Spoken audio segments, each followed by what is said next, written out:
Aujourd'hui, avec le pasteur Joseph Prince,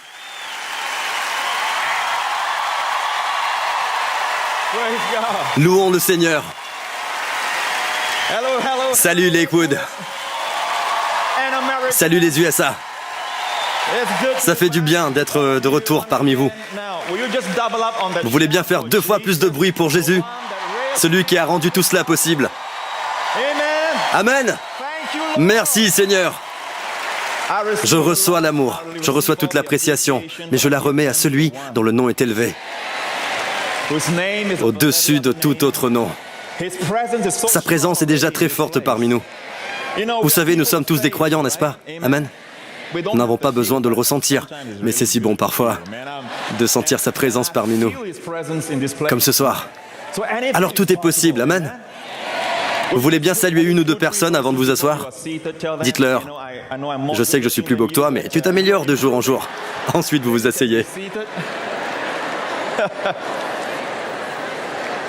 Hey, ce n'était qu'une blague. Waouh, c'est formidable. C'est génial. Cette salle brûle d'amour pour Jésus.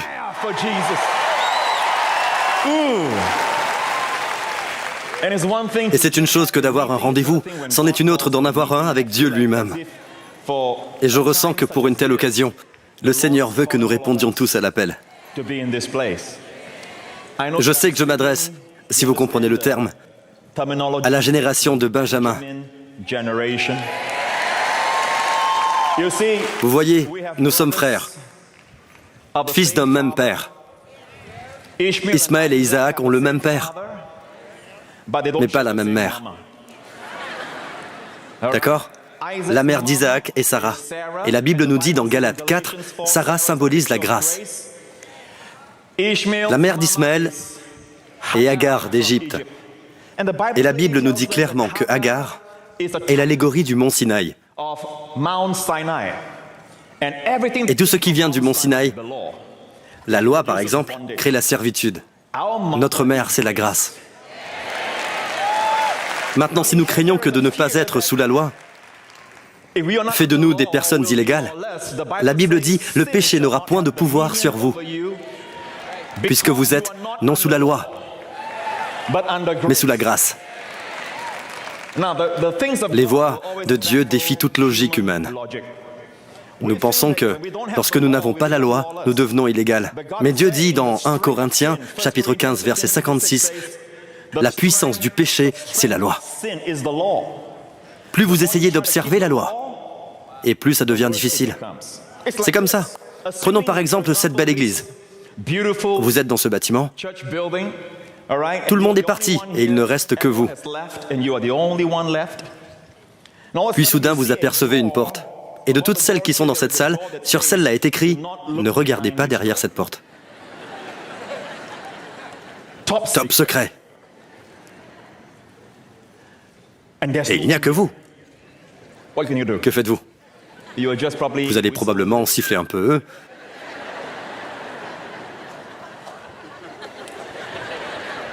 Il y a quelque chose à propos. Les autres portes ne vous tentent pas. Mais il y a quelque chose à propos de la loi. Il n'y a rien de mauvais dans la loi. La loi est parfaite, la loi est sainte, la loi est bonne. Mais la loi ne peut vous rendre saint. Elle a été écrite par Dieu pour nous révéler. Amen. Certains d'entre nous prêchons les 10 commandements en série. Et la Bible appelle cela le ministère de la mort. Donc nous tuons lentement des gens. Et dans cette église, nous recherchons tous la sainteté. Nous voulons tous une vie victorieuse et bonne. Là où nous divergeons parfois, c'est sur le moyen d'y arriver. Et je crois que ce n'est que par la grâce de Dieu. Alors que Ismaël et Isaac ont le même père, Abraham, ils ne partagent pas la même mère. Et la Bible nous dit que vint un temps où Ismaël persécutait Isaac. Ils ont le même père, mais la mère d'Ismaël est Agar. Vous vous souvenez d'elle? L'allégorie de la loi. Donc ils persécutent l'enfant de la grâce. L'inverse ne peut jamais arriver. Et la Bible nous dit clairement dans Genèse, chapitre 18, quand cela est arrivé. Cela est arrivé le jour où Isaac fut sevré. La Bible dit « Bénis ceux qui sont persécutés pour la justice ». Mais la définition de la justice, dans Hébreux chapitre 5, est que quiconque en est au lait. Voulez-vous savoir ce qu'est un bébé chrétien aux yeux de Dieu? Dieu dit « Quiconque en est au lait n'a pas l'expérience de la parole de justice, car il est un enfant ». Si quelqu'un entend le mot justice et comprend que cela signifie bonne conduite, c'est encore un bébé. Mais si quelqu'un entend le mot justice et dit « c'est un cadeau », amen. Payé par le sang de Jésus, quelque chose qui nous a été donné. Cette personne, dès lors, n'est plus un bébé. Il a été sevré. Alors, quand Ismaël a-t-il persécuté Isaac? Quand il fut sevré. Le corps du Christ arrive dans une étape de maturité, où ils comprennent le mot justice. Il ne s'agit pas de faire le bien, mais de croire. Croire que Jésus s'est fait pécher pour nous, afin que nous devenions en lui justice de Dieu.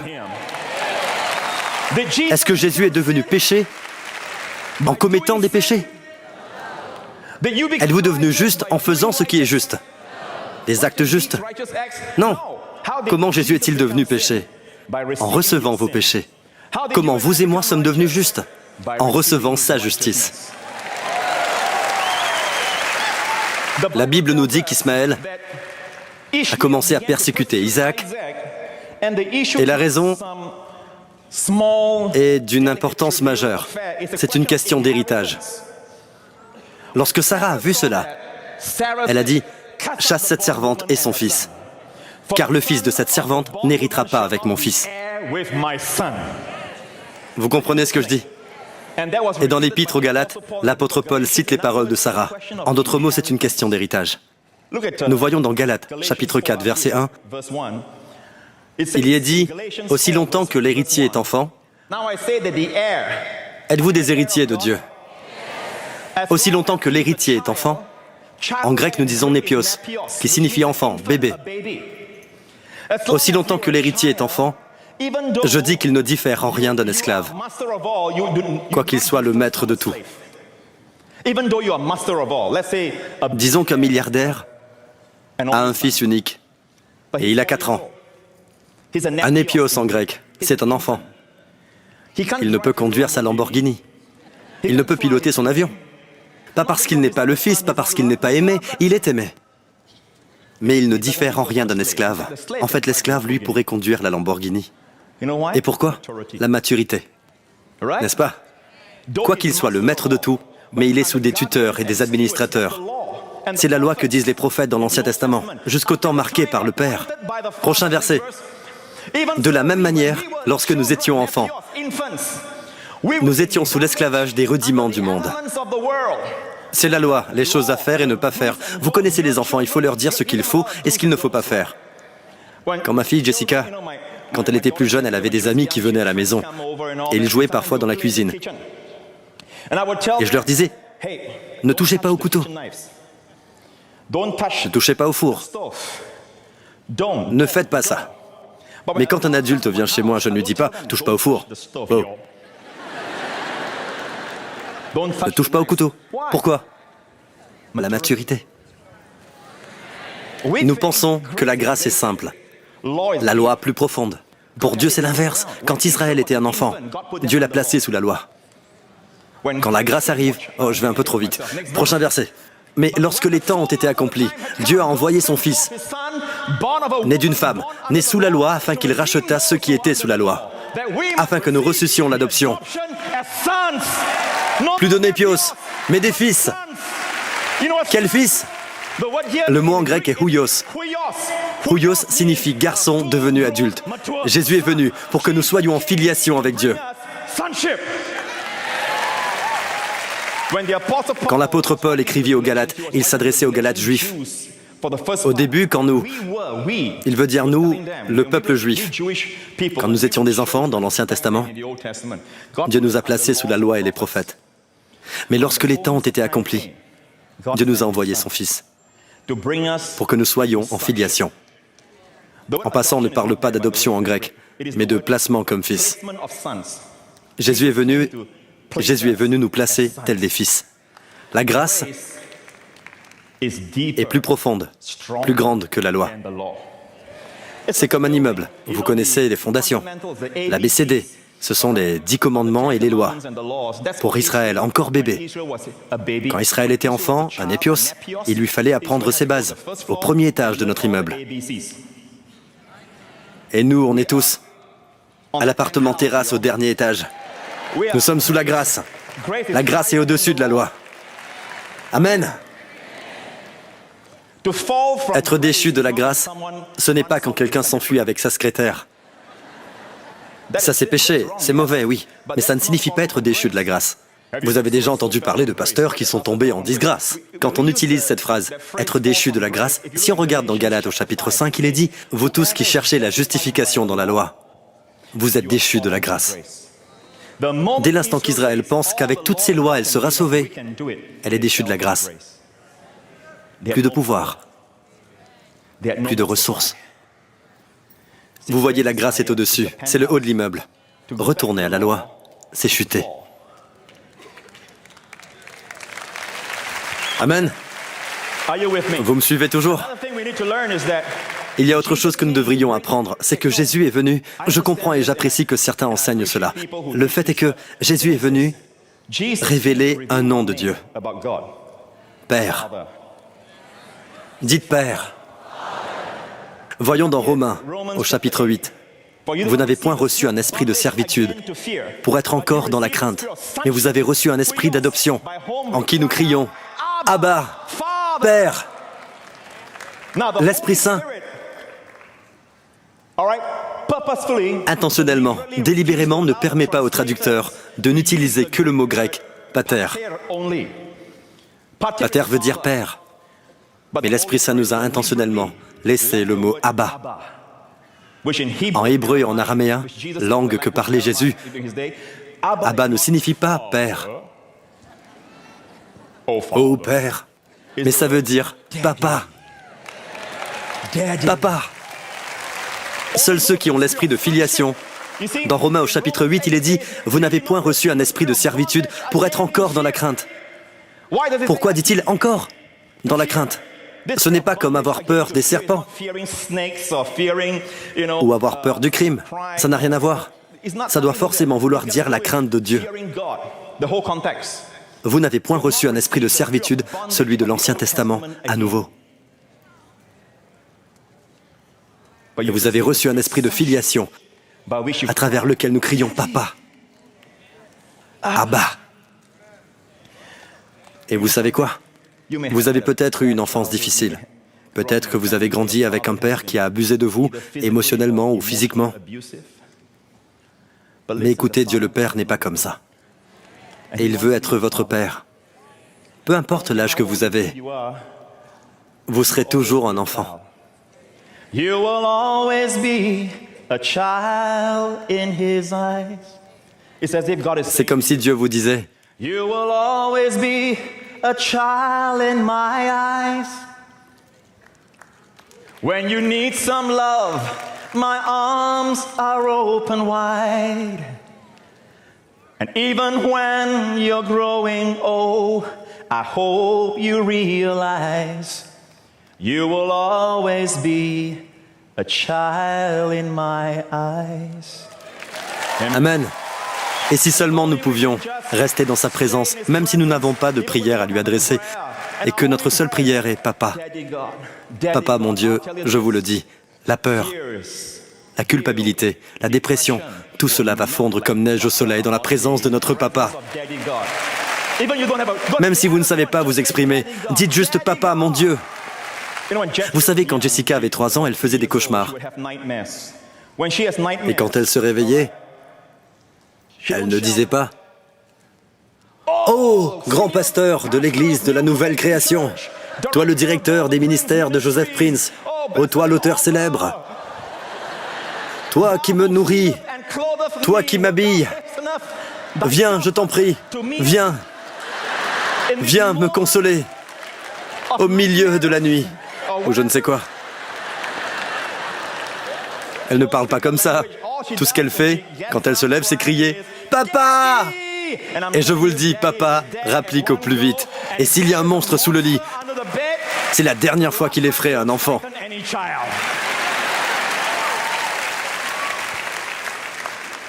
Je le renvoie à l'école des monstres, moi. N'était-ce pas une prière éloquente? Oh, oui, ça l'était. Est-ce que vous êtes avec moi? Amen. Nous sommes maintenant en filiation. Nous appelons Dieu Papa. Abba Père. Nous ressentons son amour. Quand vous dites Père, vous le ressentez. Attendez, il n'y a pas de problème à dire Dieu, ne me méprenez pas. Parfois, quand je loue Dieu, vous savez, votre père peut être un juge célèbre, par exemple, vous savez. Et si vous êtes en cours, vous vous tenez. Même si c'est votre père, vous vous adressez à lui en disant « Votre honneur ». D'accord? Vous pouvez dire Dieu quand vous le priez. Parfois, je l'appelle Elohim, parfois El Shaddai, parfois Dieu Tout-Puissant. Mais la façon la plus naturelle de s'adresser à Dieu, c'est toujours Papa. Ce juge est mon Père. Il peut prononcer une sentence à propos de quelqu'un, mais c'est mon Père.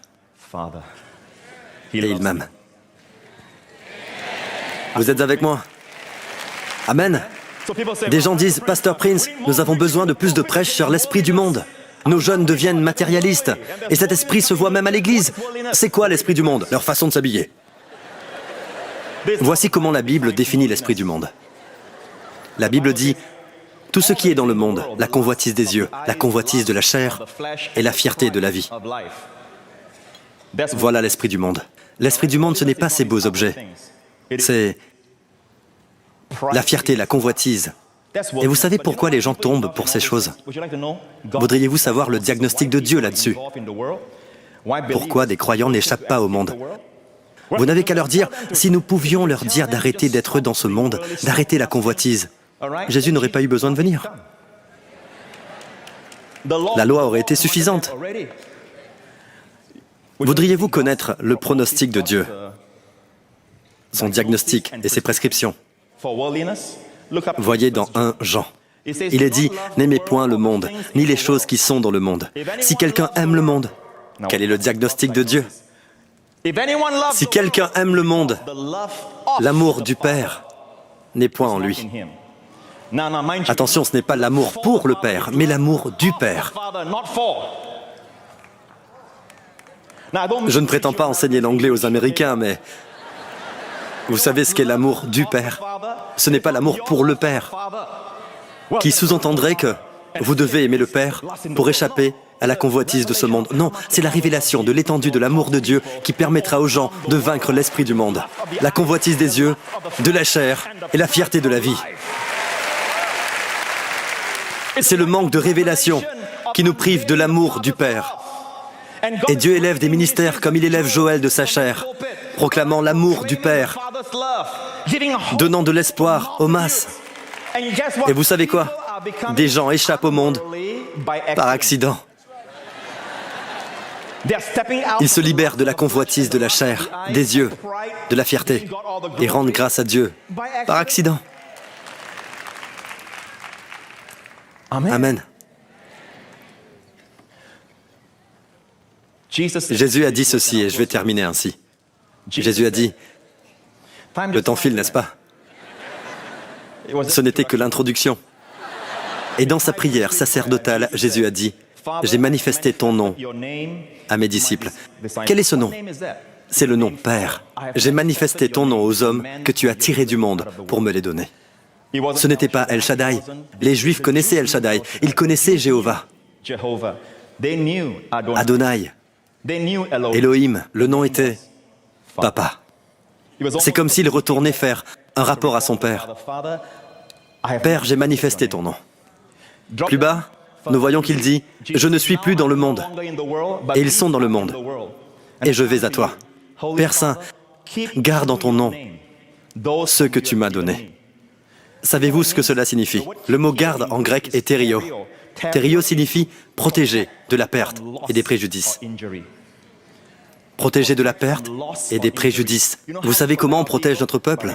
En leur rappelant l'amour de Dieu.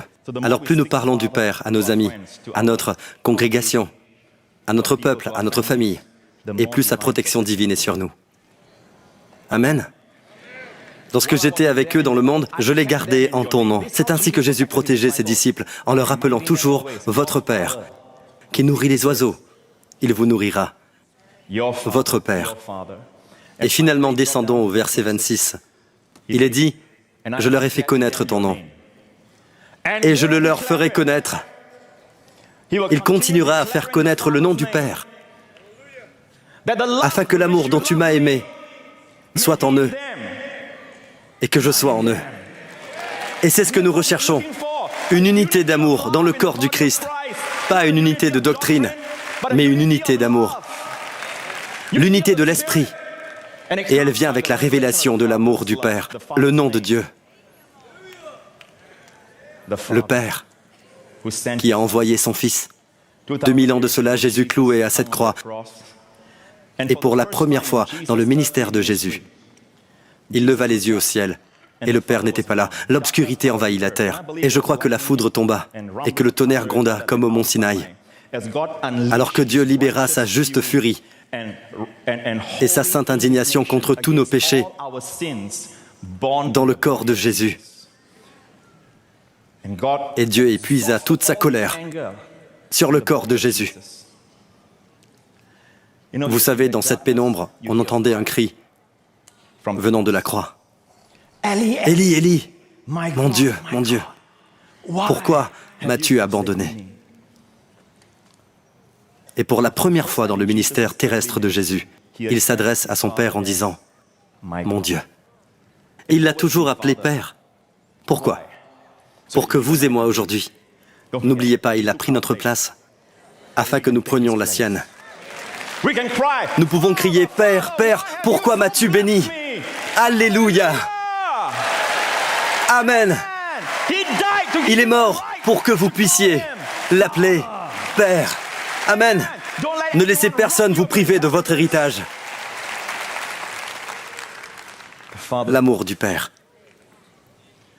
My soul cries, Abba, Father, Father, my Father.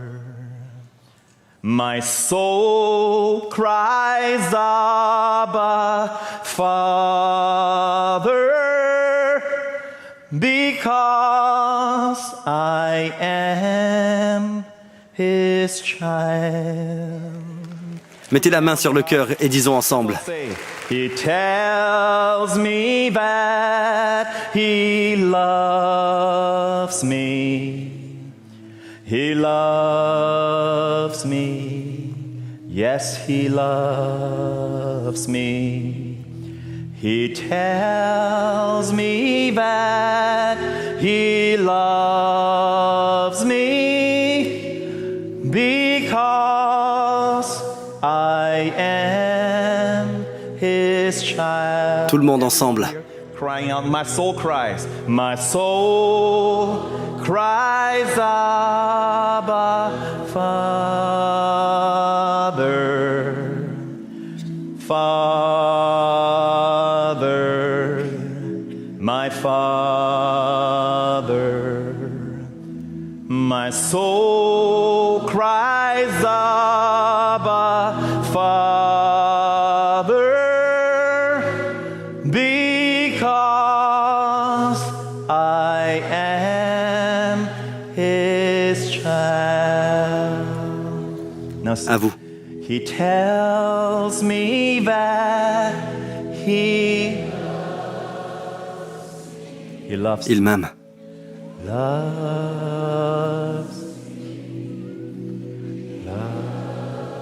Il me dit qu'il m'aime.